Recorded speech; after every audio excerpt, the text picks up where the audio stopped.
Good morning, everyone. Welcome to our little discussion where we're going to show you around this playlist, Teaching FSL for the First Time. Where do I start? My name is Julie Vaillancourt. I'm a literacy specialist for Rocky View Schools. And hello, my name is Shayna Engel, and I teach FSL, and I also work for Rocky View Schools. So this is the first playlist that we're going to walk you through. The first item that we want to go a bit deeper in is the program of study. Shayna, I'll let you explain. So what we have done is created a program of studies at a glance because the curriculum itself can feel a bit dense and a bit overwhelming. So we tried to make it as simple and accessible as possible. So we'll click on it there. And you can read through the legend and the notes, but a couple things I want to highlight is first that each language concept that was identified as being a priority, what we tried to do is associate the language concepts with a topic, with a theme that makes the most sense. So for example, when it came to the unit on sports, that's where we associated learning about verbs with a preposition because that goes naturally with sports. Jouer au tennis, that's a verb with a preposition and it refers to sports. The next thing I want to emphasize is that these outcomes are both compounding, so they're growing, and cyclical. We come back to them year after year. So if this seems a bit oversimplified in the at a glance version, it's not. It's just remembering that these are the priorities for each year, but that they're built upon in subsequent years. So if we look at the grade 4 program at a glance, you can see that there is a portion where it's showing all those basic understandings of French that can be incorporated into your classroom routines in the morning or throughout the day. There's 3 units of study identified, and then there's some priority concepts associated with each unit. Now, another thing I want to mention is that there's many hyperlinks throughout this document linking you to resources that can help with this. So for example, this links to a resource on Learn Alberta that will help with greetings. If you click on it and enable Adobe, you can actually access audio recordings of it, and that can help teach your students greetings and pronunciation. Thank you. Another thing that you'll find in the playlist is a section where it helps you define you as a teacher. Why am I teaching FSL? What's the purpose? But something for you as a teacher, but it's also something you want to explore with your students. I guess what we're trying to say is in order to engage our students in the learning, we need to know the why. Why do we need to learn French here in Alberta? And then starting with the why then will help us finding the what. And this is what you can see with this little circle.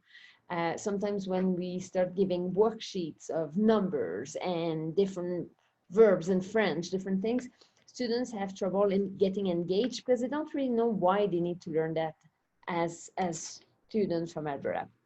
So anyway, we've given you here access to a few videos that can help you finding that why for you as an educator, but also with your students. Here in the third section, we have highlighted a few things that the government has provided, the federal government as well as the provincial government, while learning French in Alberta. So if I click here, you will see that this is a nice infographic that gives access to different stats where the Francophone lives here in Alberta. So it's just different information that is interesting for students to learn about that. Yes, there's actually Francophone living here in Alberta. Something that we want to highlight is that the Office of the Commissioner Official Language of Canada also has a representative that can go into your classroom to give presentation about why do we need to learn French here in Alberta. So his contact information is here, Frédéric Nollet. So feel free to contact him so he can come to your class. Sean. Now, Oh, sorry, go ahead. I was The gonna next section is the next section are beginner resources for FSL teachers. You can kind of peruse through there. There's a variety of really useful things. One thing to point out is we sometimes the guides to implementation are quite long, and so we did try and highlight the most important pages. So take a look at the notes in the parentheses to help you get to the most important parts. But moving down to the translation tools, I just want to highlight two of my favorites that I use on a daily basis with my classes. The first is Word Reference.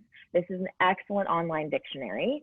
I like it because not only can you look up words from English to French, but there's also forums where you can dive a little deeper if you can't find the word you're looking for, the translation. So the word meant, for example, that can be a tough one to translate from English to French to get that real meaning. So we type it in here and we can see a variety of initial translations are provided. But what if I wanted to say something like the phrase meant to be? It's not meant to be. Well, that's not going to appear maybe in those initial translations, but if we scroll down to the bottom of the page, it's quite a ways down on some of them, we can see these forums here.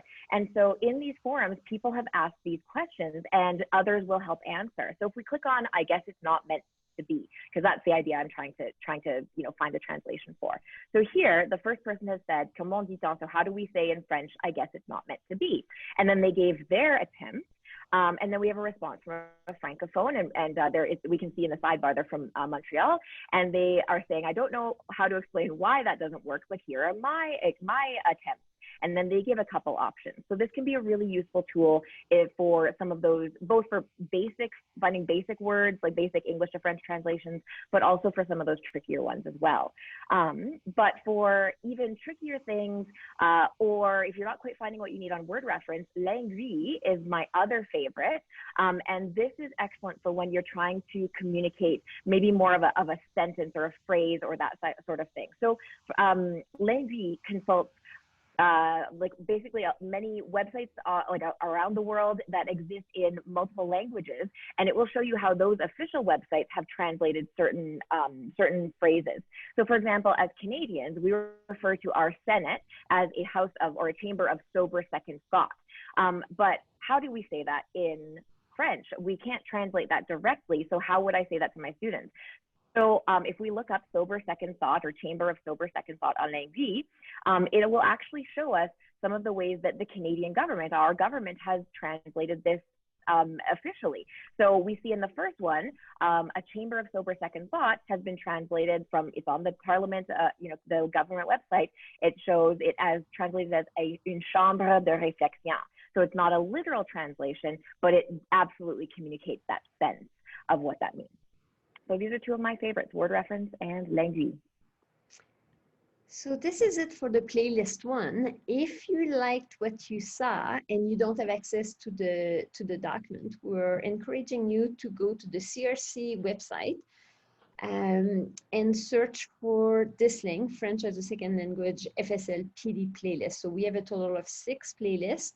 And by clicking here, you will register and they will share with you the playlist. If the playlist is not accessible, just email CRC and they will share it with you through emails. So thank you very much for joining us and we hope to see you again.